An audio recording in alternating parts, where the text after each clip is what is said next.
Hi, it's good to be back making videos again. I decided to make a new video because of the war in Ukraine, which has been very worryingly escalating. And back when the invasion started, I did some coverage on the first stages of the invasion. I interviewed a young woman who was stuck right in the middle of it, as she was sheltering in a subway station in Ukraine.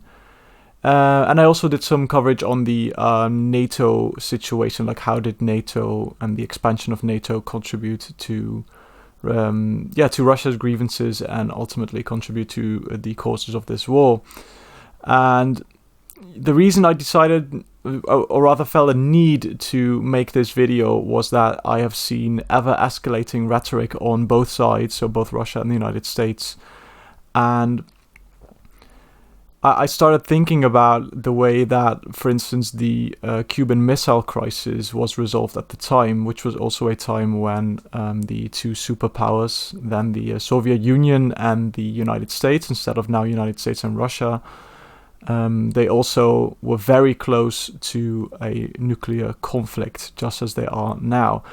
And the more I started thinking about the key differences between then and now, the more worried I became. And that is why I decided to make this video, where I will examine 5 key differences between the Cuban Missile Crisis and the current crisis over Ukraine. And I hope that through this video I can inform you and maybe give you a different perspective on the whole Ukraine situation. I do feel the need to stress that obviously Russia started this war, which is a war crime under the Geneva Convention, and I'm in no way condoning any of the horrific acts that are taking place there, whether they be committed by Russia, Ukraine, or NATO forces. The points I'm making more serve to underline the need for talking. So in spite of any strong feelings that one may have, and understandably one may have, at seeing the atrocities on the ground, the only way to really end a conflict like this is through talking and negotiations, even if that is very hard to swallow right now based on what you've been seeing. So I hope that you will at least hear out my arguments, and I hope that you find it as interesting and as terrifying, in my case, as I do. So let me just stop preambling everything and start the video. Enjoy watching it. Difference number 1. There was communication between the West and East. So the first thing that I wanted to mention was this, because I think it was just last week that... No, actually it was the 14th of October that President Biden said that he feels no need to meet with Putin. And likewise, Putin says that he sees no need for talks with Biden. And this is, of course, very worrying, because why are the leaders of the two superpowers, both nuclear weapon superpowers, why are they not talking to each other in this situation where the risk of an accidental conflict is so high? Anthony Blinken, the Secretary of State for President Biden, has also not met with Foreign Secretary Sergei Lavrov since the conflict started 6 months ago. And you would think that there would be plenty of things to discuss, plenty of agreements maybe to come to, or maybe even just at the very least prevent miscommunication from occurring, you know? So let's take a look at... this here, which is that a few days ago, it was the 30th of October, Dmitry Peskov, who is the press secretary for President Putin, he outlined what talks could look like. He said it depends on Washington's willingness to hear Moscow's security concerns, and that it also depends on, and I'm quoting here, the US desire to go back to the state of things as of December-January and ask the question, what the Russians are offering may not suit all of us, but maybe we should still sit down with them at the negotiating table. And this seems to be referring to the situation just before the war started in December, January, where the Russia was asking the West to promise that Ukraine would never be joining NATO, as well as asking the West to remove their weapon systems from Eastern Europe, which Russia sees as a threat. And and the third thing that they were asking was for NATO to retreat back to its pre-1997 borders, which was before NATO started to expand eastward and incorporate countries like Poland into the alliance. And back then, NATO and the United States flat out refused all of these demands. And I'm not saying that NATO should be agreeing to all of these demands. It's basically more of a practical situation where Russia is clearly very serious about this, and regardless of the fact of whether or not countries have the right to decide to join NATO, which they have, since they're sovereign countries, there is also the reality of the situation in which Russia feels so threatened by the situation that they would start a war over it. So based on that alone, they should be engaging Russia and try to come to some sort of an understanding. And it would also take the conflict off the gas pedal towards nuclear war that it currently is on if the West would show a willingness to start talks, or based on these demands that Russia apparently still has. So on October 26, 1962, so I want to contrast this with the Cuban Missile Crisis, Fidel Castro asked the Soviets to launch a nuclear strike against the United States. And interestingly, Zelensky, the president of Ukraine, is also asking for a preemptive nuclear strike on Russia this time. So in this case, the situation is very similar, although the crucial difference is, since we're talking about differences here, is that back then, the Soviet leader Khrushchev, he wrote an impassioned letter to then President Kennedy of the United States, in which he was calling for, he was appealing for de-escalation and to ensure that they, and I'm quoting here, didn't doom the world to the catastrophe of thermonuclear war. He writes, "What would a war give you? You are threatening us with war. But you well know that the very least which you would receive in reply would be that you would experience the same consequences as those which you sent us. And that must be clear to us, people invested with authority, trust and responsibility. We must not succumb to the intoxication and petty passions, regardless of whether elections are impending in this or that country, or not impending. These are all transient things, but if indeed war should break out, then it would not be in our power to stop it. For such is the logic of war. I have participated in 2 wars and know that war ends when it has rolled through cities and villages, everywhere sowing death and destruction." It is well worth reading this letter in full. It's quite a beautiful letter, actually. I will put the link up on the screen so you can read it for yourself. And yeah, basically Khrushchev then went on to propose that the United States promise not to invade Cuba, which was the situation at the time, that Cuba was afraid of the United States invading them, as they had tried to do so before. And then the Soviets would, in exchange, not be sending any more armaments to Cuba. And before I go into what exactly happened, I just want to contrast this response from Khrushchev to the response of the West based on, well, similar demands by, in this case, like I said, President Zelensky for a nuclear first strike. What the West is basically doing is sending more missile systems and other weapons to Ukraine instead. U.S. Defense Secretary Lloyd Austin, he is saying, and I'm quoting, "The whole world has just seen yet again the malice and cruelty of Putin's war on choice, rooted in aggression and waged with deep contempt for the rules of war." According to NATO Secretary General Jens Stoltenberg, he says NATO stands with Ukraine for as long as it takes. President Putin started this war. He must end it by withdrawing his forces from Ukraine. I feel like this difference is quite big. And regardless of right or wrong, I don't think that's very relevant to talk about the wrongness or rightness of war, because this is the situation on the ground. You have these two superpowers who have, in this case, irreconcilable differences, and the least that you can do is try and figure out a situation in which you do not come to blows.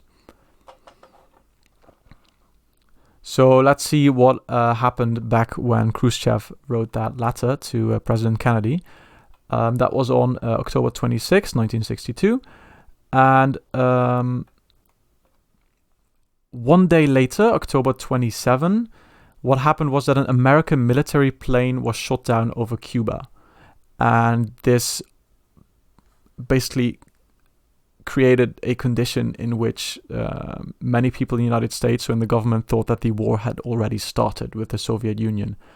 And Attorney General Robert F. Kennedy, who was the brother of President John F. Kennedy, he said in his memoirs of the Cuban Missile Crisis, he said that there was the feeling that the noose was tightening on all of us, on Americans, on mankind, and that the bridges to escape were crumbling. So it becomes clear from quotes like these that the situation was incredibly tense and might well have exploded into nuclear war, in which case we wouldn't even be having this conversation right now. So military leaders at the time overwhelmingly were urging Kennedy to launch airstrikes against Cuba's air systems and to do it immediately. And thankfully for all of us, President Kennedy decided not to do it and to seek diplomacy in secret. And a hotline was then established between the Soviet Union and the United States, which has been used many times since. And this way they could keep a line of direct communication and prevent a direct confrontation based on miscommunication or accidents even. This shooting down of that airplane has in fact almost started the nuclear war between the United States and the Soviet Union. And if Kennedy and Khrushchev at the time did not realize that the situation was spiraling out of control, if they hadn't sought diplomacy, if they hadn't made a secret deal, then a conflict would have broken out. And that basically underlines the importance of having negotiations with each other. So that was point one. Let's go on to difference number two, which is this time a perceived threat to national security of Russia sparked the crisis, whereas during the Cuban Missile Crisis, it was the United States who felt threatened. And of course, both sides felt threatened by the other during the Cold War, but what ultimately sparked the crisis is indeed flipped around in this situation of Ukraine. So the Cuban Missile Crisis was caused by the Soviets placing weapon systems close to the American border, so inside Cuba, which is very close to America.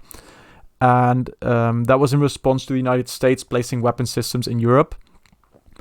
And by contrast, the Ukraine war, in this case, has been caused by the United States and NATO getting involved in Ukraine and supplying weapon systems to Ukraine, doing training of military personnel in Ukraine, and even having a hand in the 2014 deposing of the government there that had been democratically elected but has been overthrown. And the conversation that I'm about to show you leaked, and it was a conversation that was happening weeks before the government of Ukraine was deposed during the 2014 protests. And this was a conversation that was being held within the US government. It was on 22 of February that the government fell, and this conversation leaked on the 4th of February 2014. So let's take a look. So I don't think Cleach should go into the government. I don't think it's necessary. I don't think it's a good idea. Yeah, I mean, I guess you think what in terms of him not going into the government, just let him sort of stay out and do his political homework and stuff. I'm just thinking in terms of sort of the process moving ahead, we want to keep the moderate Democrats together. The problem is going to be Tonybook and his guys. And, I'm sure that's part of what Yanukovych is calculating on all of this. I think Yats is the guy who's got the economic experience, the governing experience. He's the guy. What he needs is Cleach and Tony Book on the outside. He needs to be talking to them 4 times a week. I just think Cleach going in, he's going to be at that level working for Yatsenyuk. It's just not going to work. Yeah, no, I think that's right. That would be great, I think, to help glue this thing and have the UN help glue it, and fuck the EU. No, exactly, and I think we've got to do something to make it stick together, because you can be pretty sure that if it does start to gain altitude, the Russians will be working behind the scenes to try to torpedo it. And again, the fact that this is out there right now, I'm still trying to figure out in my mind why Yanukovych did that. But in the meantime, there's a Party of Regions faction meeting going on right now, and I'm sure there's a lively argument going on in that group at this point. But anyway, we could land jelly side up on this one if we move fast. So let me work on Klitschko, and if you can just keep, I think we want to try to get somebody with an international personality to come out here and help to midwife this thing. And then the other issue is some kind of outreach to Yanukovych, but we probably regroup on that tomorrow as we see how things start to fall into place. So yeah, the fuck the EU comment that was made here, that refers to the fact that the European Union was brokering a deal at the time between with the Ukrainian president, who had agreed to early elections based on the protests that had been occurring at the time, and as well as a restoration of the 2004 constitution and an amnesty for all protesters. And the day that he announced this agreement, he was ousted. And what this video made clear was that the United States was acting behind the scenes to basically get the outcome where the president was deposed, and they were deciding on who should be heading the new government. And I think that these events are pretty crucial in understanding how we got to the current situation wherein Moscow sees the Ukrainian government as an adversary, as an unfriendly government.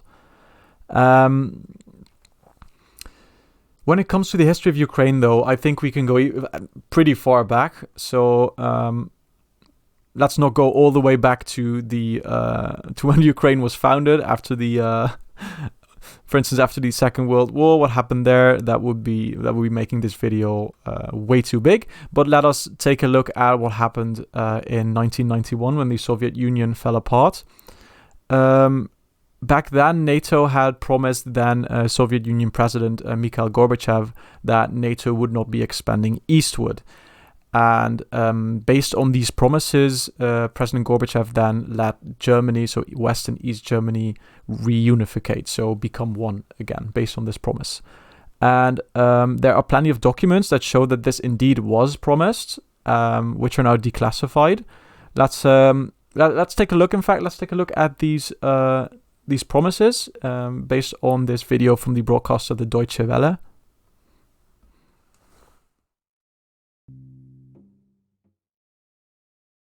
And in February of 1990, in a series of meetings, U.S. and West German leaders very openly said that if the Soviet leadership consented to German reunification and reunified Germany remaining in NATO, then NATO would not expand 1 inch to the east.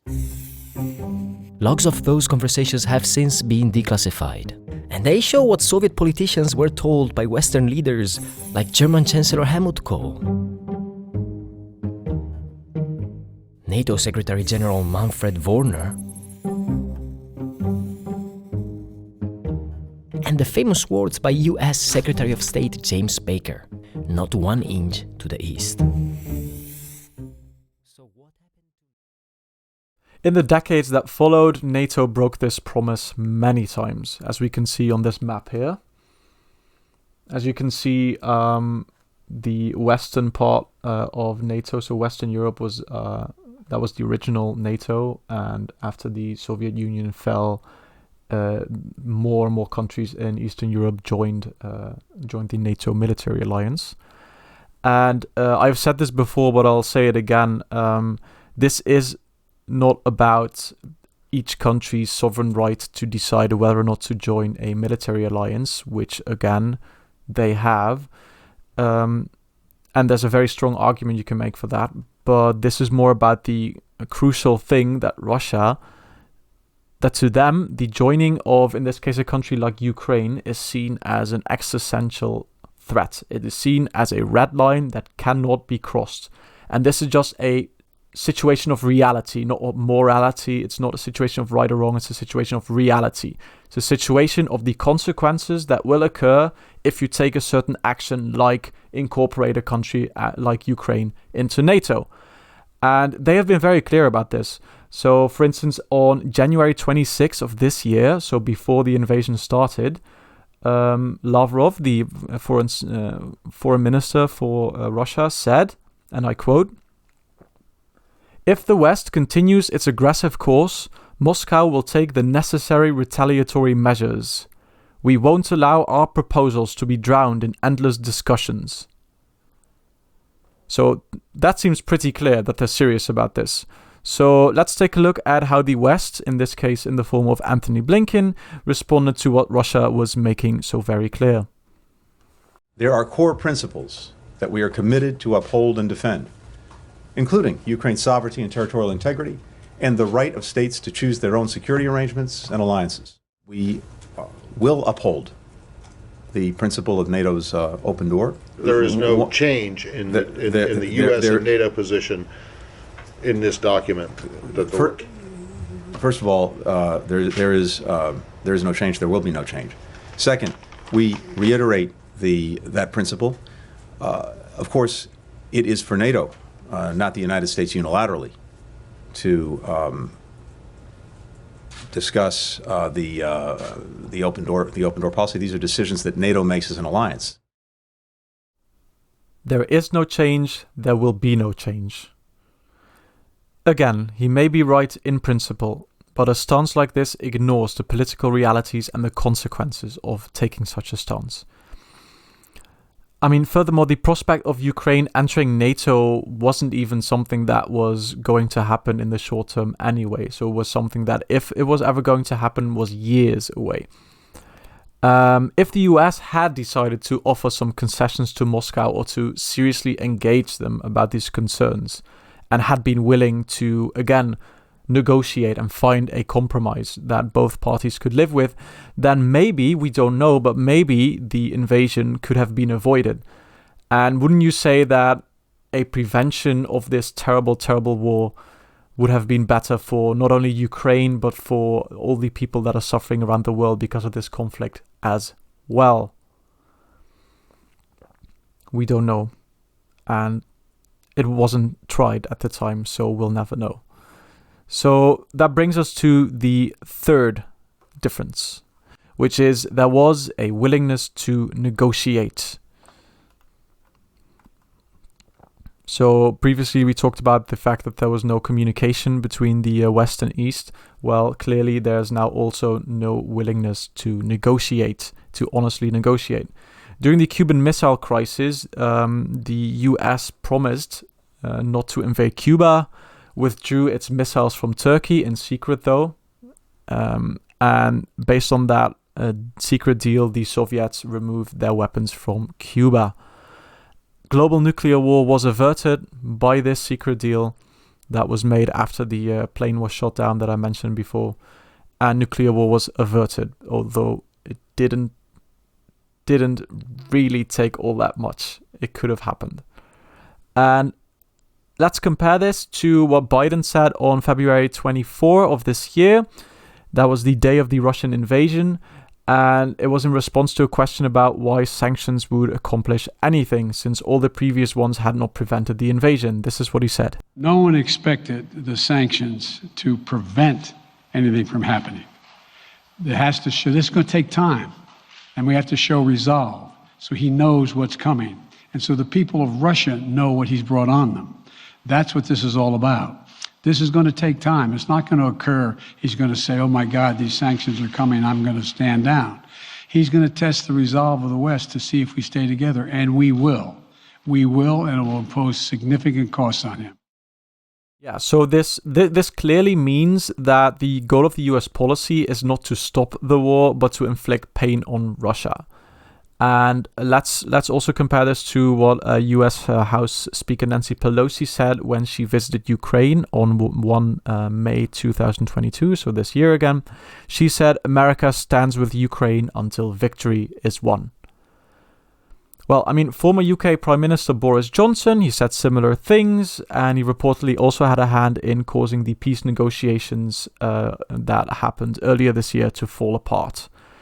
And with this talk of victory, with this talk of unwavering support against the country with the largest nuclear weapons stockpile in the world, Western leaders are basically demonstrating with their actions that they do not want peace if it means negotiating with Russia, and that their only goal for now is to weaken Russia as much as possible. And this is supposed to lead to peace somehow. Until Russia collapses, until Putin is deposed, killed, I really don't see how this plan would ever lead to peace, because this is not a situation in which there ever can be a victory won on the battlefield. If there ever is a situation where, indeed, I mean, the government of Russia falls or Russia is seriously threatened, those are the most dangerous situations that could possibly arise, because those are the situations in which nuclear weapons might well be used. And considering the fact that Russia spans half the globe, the continent spans half the globe, there is no way that you can ever take over Russia by military force alone. I mean, that is what Hitler found out, that is what Napoleon found out. It cannot be done. So what do you have to do? You have to talk, you have to negotiate with each other, come to some sort of an understanding. And these maximalist approaches of not wanting to talk with them until all the troops are withdrawn from Ukraine are just not realistic, or wanting to depose the Russian government and then talking with whatever thing follows. It's not realistic. You have to talk based on what the situation on the ground is. That is the way that peace arises. You start talking to each other. So let's again compare this to the Cuban Missile Crisis, where we have seen that nuclear war was basically seen as something unthinkable, something to be avoided at all costs. And what you see when you look at these documents and when you look at these exchanges between the leaders, because they were talking, was that they were very keen on trying to avoid the horrific prospect of a nuclear confrontation between the two. And when you look at the unwillingness to negotiate that there currently is on both sides, is that the rhetoric that is being used. I have a question about this. How could rhetoric like this, again, about the total victory and the talk of unwavering support for Ukraine and the talk of not wanting to negotiate with Russia, how could that ever lead to anything but more and more escalation? And indeed, that is what we have seen. We have seen the imposition of a draft for Russian men. We have seen Russia bombing hospitals, bridges, schools. We've seen them formally annexing the Donbass and other occupied territories. We have seen ever more escalatory rhetoric on both sides. So, will there be a nuclear war? I don't know. I just know that as long as we stay on this trajectory, each day that passes by, the odds increase. So, let's take a look at what Russia's foreign ministry said. It wasn't that long ago, on 2 November. They said that the circumstance in which Russia would use their nuclear weapons, the circumstances actually, are, and I'm quoting them here, extremely clearly outlined, purely defensive in nature, and do not allow for broad interpretation. They say use of nuclear weapons by Russia is hypothetically allowed only in response to aggression carried out with the use of weapons of mass destruction, or aggression with the use of conventional weapons when the very existence of the state is threatened. They also called on other nuclear weapon states to abandon dangerous attempts to infringe on each other's vital interests. So this is clearly referring to the Ukraine situation. Balancing on the brink of direct armed conflict and encouraging provocations with weapons of mass destruction, which can lead to catastrophic consequences. So it seems to me, and comments that Putin has made seem to suggest this as well, that they would not be using, unless they're lying, of course, but they would not be using, based on the words that they're using, they would not be using nuclear weapons unless they felt that the security of their state was threatened. So the aforementioned situation in which indeed the Russian government will fall or something were to happen to Putin, those would be the kind of situations in which they might be using their nuclear weapons. So that brings me to the next difference, which is both sides, during the Cuban Missile Crisis, did everything they could to avoid confrontation. And President Biden, he has said that for the first time since the Cuban Missile Crisis, we have the direct threat of the use of a nuclear weapon if, in fact, things continue down the path that they are going. So this is basically what I just said as well. However, even though he knows this and he's saying this, he still insists that the West would not change its current posture towards Ukraine. So what exactly is he saying here? Is he saying that he's not going to try and change the current situation, even though he knows that it's leading down the path of nuclear weapons use? Is he saying, or should we not be taking seriously what he's saying? I know that Biden has a history of basically saying things and then his staffers have to walk back whatever it was he said, but he's still the leader of the United States. So we should still be taking seriously what he's saying. It's still his thought process that we're hearing here, isn't it? So, where was he saying this? Was he saying this during a meeting of his generals or in the Pentagon or something? No, he wasn't even saying it at one of those places. Where he was saying it was at a Democratic fundraiser. So with people that are funding his election, that are funding the Democratic Party's re-election. And to me, this shows me that it's not being taken seriously. This terrifying prospect of a nuclear weapons exchange is not being taken seriously by the President of the United States. I don't know what Putin is thinking because we don't have that much insights into what is happening inside the Russian government, partly because the press isn't as free as it is, and especially not now. And also because of the fact that for instance, the European Union has decided to ban Russian television stations, so it's increasingly difficult to have any idea of what the other side is thinking. But we do know what the United States is doing, what they're thinking, because we're seeing it, we're hearing him say it, and these are the implications of what he is saying. So that is why I'm talking about the United States and not about Russia. So I can't comment on how seriously they're taking it. All I know is what Putin is saying publicly, which to me doesn't seem... to me it seems like he is taking this seriously, but that, again, is based on limited information that I have. So let us take a look at what Joe Biden was also saying. So, no, in fact, let's do something else. Let's think about what it means that he's saying. He's saying that the longer we stay on this path towards, in his words, Armageddon, the more likely it is that this war becomes something which takes on a logic of its own. Like Khrushchev said in his letter, the more chance there is that it spirals out of control and it can no longer be controlled. It can no longer be stopped. And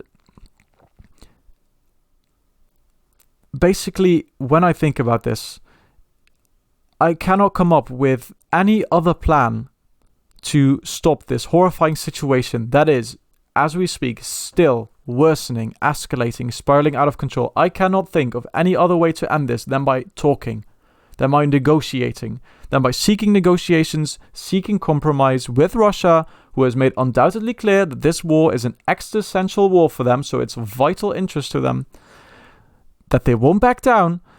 And if any other plan that does not do this is insanity, it's a plan that dooms us to an ever-worsening cycle of escalation, ever increasing the risk of nuclear war. We've already seen how the West has been getting dragged more and more into this war. First, they started by just sending helmets, just sending some aid. Then they started sending weapon systems. There's talk of airplanes. There's talk of helicopters. And the weapon systems and the billions of dollars that are getting poured into that country is just getting more and more and more. And no one is on the brakes. No one is asking these critical questions. How do we stop this? How do we slow this down? I mean, I saw this New York Post article a few days ago, which talked about how Russia is now threatening to shoot down satellites in retaliation. Why are they threatening to do this? Because the West is using their satellites to provide Ukraine with intelligence information that helps them with the war on the ground. So we're talking about shooting down satellites here. The escalation just keeps increasing and increasing and increasing.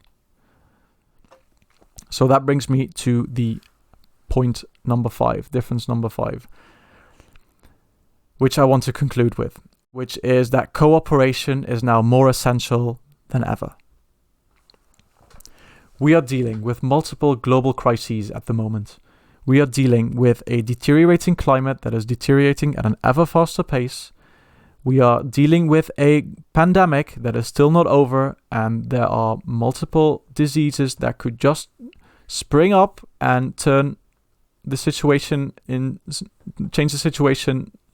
such a way that we are dealing with a new pandemic that might be even worse than the previous one. And we are dealing with so many more critical situations that require cooperation, that require countries to work together. For instance, let us take a look at this video from The Guardian, in which they have summarized some of the disasters, the natural disasters that have been occurring over the past year. 2 days, a month's worth of rain has swept through this region. A new vision now of the chaos created by the ferocious and fatal windstorms battering Turkey.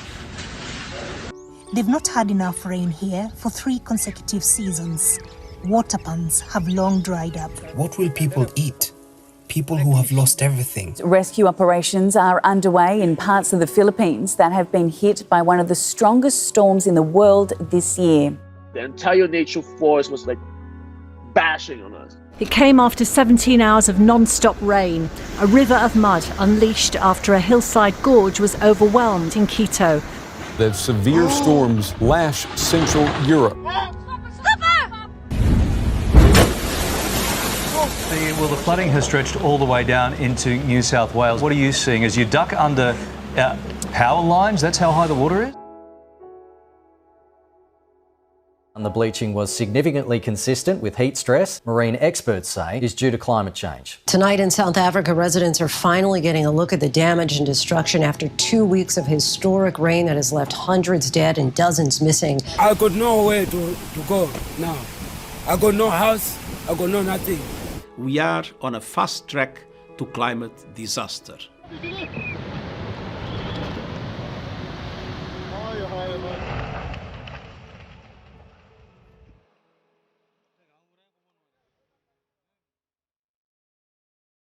Of course, these disasters could well have occurred without global warming, but there have been studies that showed that these disasters have been made more likely by the warming planet as well as more intense. So as long as the planet keeps warming, disasters like these will become more frequent and more intense. So that leads me to the final conclusion with regards to this point about cooperation, which is that we are dealing with global crises which can only be solved through cooperation. War does nothing but waste resources, destroy human lives, destroy the environment, and these resources that are being wasted through war, they could be used to address social issues, to adapt to a warming climate, to prepare for disasters like the ones we just showed. And these resources could be used to prevent as much as we can the deteriorating biosphere that we are dealing with.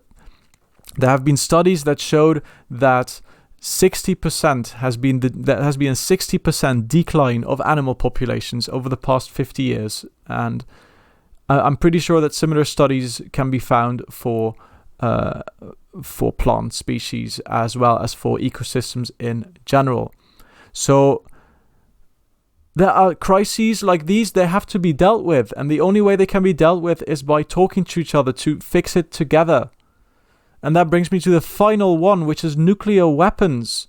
As long as nuclear weapons are allowed to exist on this planet, we are risking global catastrophe.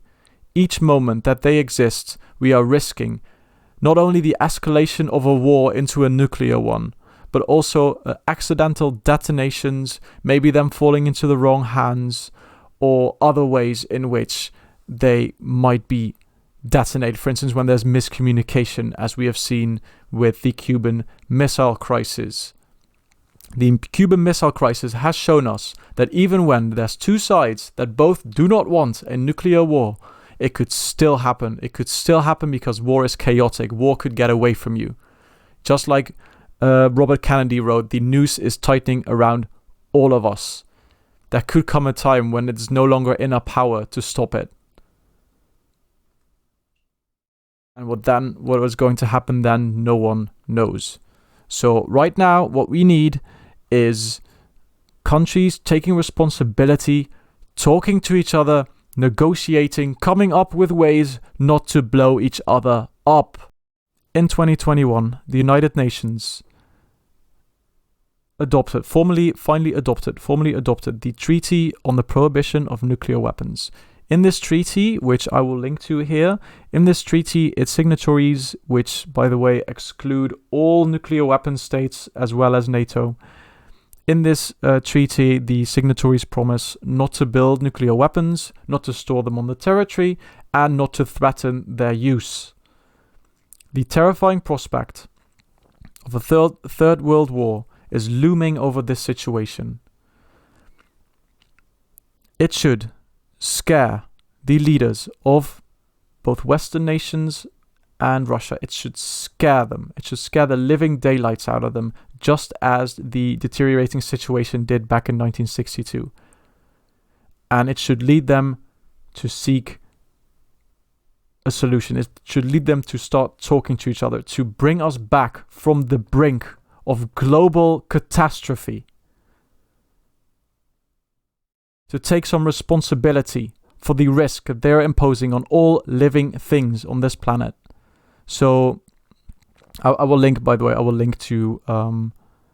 to the list of signatories as well, so that because the list is still growing and there is still pressure on the countries that did not sign to sign this treaty. But of course, most importantly would be the actual nuclear weapon states agreeing to this treaty and accepting responsibility for the future of the human species, which they are jeopardizing through the continued use and proliferation of nuclear weapons, which they all, not all of them, but which most of them promised to dismantle in the nuclear weapons treaty, which they signed before. So that is the final thing that I want to end on. I want to end this video by showing you a timeline, which is based on the Union of Concerned Scientists, which are the same scientists that have created the Doomsday Clock, that basically shows how close humanity is to destruction. And I will show you a timeline of nuclear accidents and near misses where nuclear detonations almost took place. And I hope that you enjoyed this video. I hope that you understand where I'm coming from, even if maybe you don't agree with everything I said. I welcome any comments or reactions to this, and I hope that it has been at least informative to you, and I hope to have spurred on a discussion or maybe a thought process in your own mind that that leads to maybe new insights, or that maybe helps you deal with the terrible emotional impact that thinking about such a horrific and unimaginable thing as a global nuclear war, that helps you deal with that. I want to thank you for your time and thank you for listening to me, and I hope to see you the next time. Bye. There's miles of land in front of us, and we're dying with every step we take. We're dying with every breath we make. And I'll fall in line. A stranger's back is all I see. He's only a few feet in front of me. And I'll look left and right sometimes, but I'll fall in line. No one looks up anymore, 'cause you might get a raindrop in your eye, and heaven forbid they see you cry as we fall in line. And about this time of every year, the line will go to the ocean pier and walk right off into the sea. And then we fall asleep.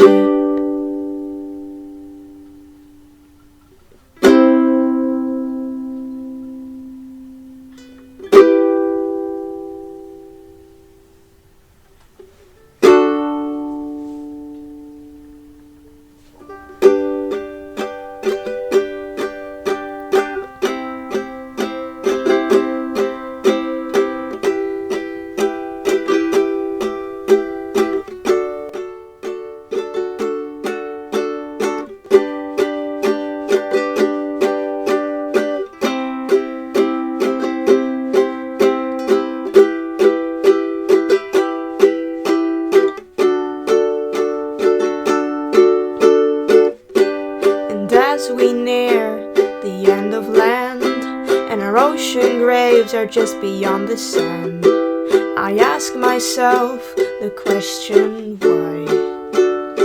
I fall in line. Then out of the corner of my eye, I see a spaceship in the sky, and hear a voice inside my head. Follow me instead.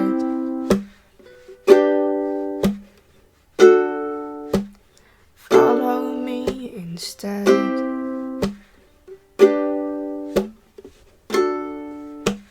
Follow me.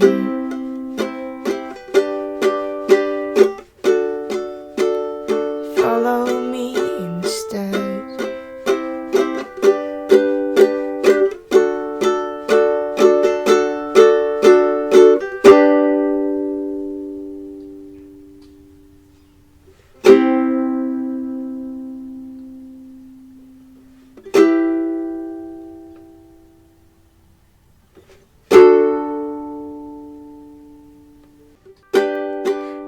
The wages of war will start inside my head with my counterparts, and the emotionless marchers will chant the phrase, "This line's the only way."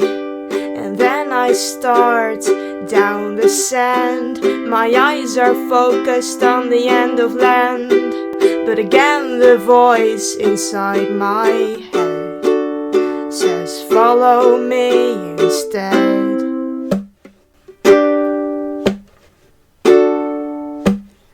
Follow me instead.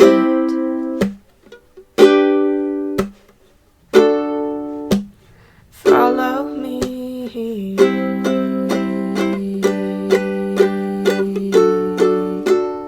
Follow me instead.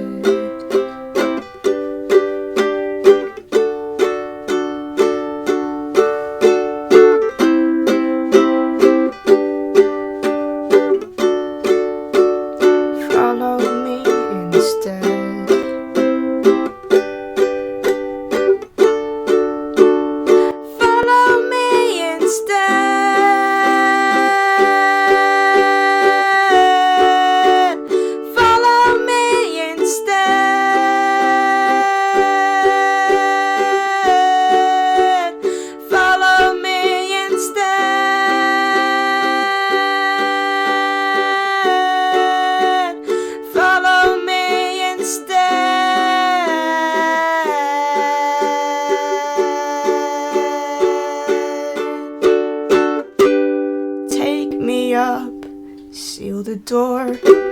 I don't wanna march here anymore. I realize that this line is dead, so I'll follow you instead. So then you put me back in my place, so I might start another day. And once again I will be in a march to the sea.